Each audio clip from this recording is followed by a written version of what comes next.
అల్లు అర్జున్ది ఉదయం అరెస్ట్ దగ్గర నుంచి మనం ఎప్పటికప్పుడు జరుగుతున్న పరిణామాల గురించి టీవీ ఛానల్స్ చేస్తుంటే మన ప్రయత్నం మనము చేస్తూ ఉన్నాం. అల్లు అర్జున్కి బెయిల్ మంజూరైంది.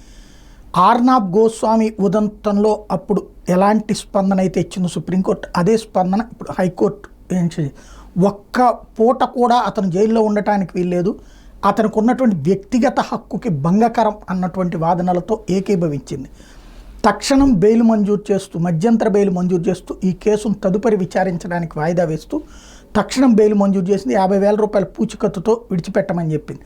అయితే అప్పటికే అరెస్ట్ అయ్యి రిమాండ్ కూడా విధించబడడం, 14 రోజుల పాటు రిమాండ్ విధించబడటం, ఈ నెల 26వ తారీఖు దాకా. దాంతో తనని తీసుకుని జైలుకి తీసుకువెళ్ళిపోయారు. ఆ జైల్లోకి ఆయన అడుగుపెట్టి యాజ్ ఫర్ నామ్స్ ఏంటంటే అక్కడ ఒంటి మీద బట్టలు ఇట్లాంటి వాటిని లెక్కలేస్తారు, చెక్ చేస్తారు, ఆ తర్వాత నెంబర్ ఇస్తారు, దాంట్లో రిమాండ్ ఖైదీ నెంబర్ ఇస్తారు, అవి నోట్ చేసుకున్న తర్వాతన సెల్లోకి పంపిస్తారు. ఇది పంపించే లోపుగా ఈ మధ్యంతర బెయిల్ వచ్చింది.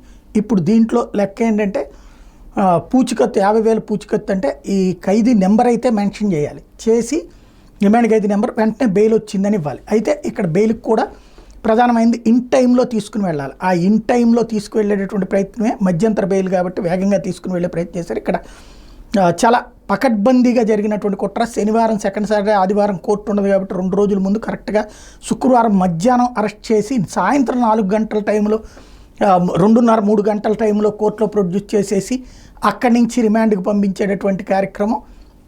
అది కూడా క్వాష్ పిటిషన్ మీద వాదనలు మళ్ళీ విందాంలే అనేటటువంటి తరహాలో చేసి అక్కడ దాన్ని గురించి వాదనలను పొద్దున మెన్షన్ చేయనీయకుండా చేశారంటే సంథింగ్ దీని వెనకాల మాత్రం ఏదో చాలా పెద్ద కథే నడుస్తోంది.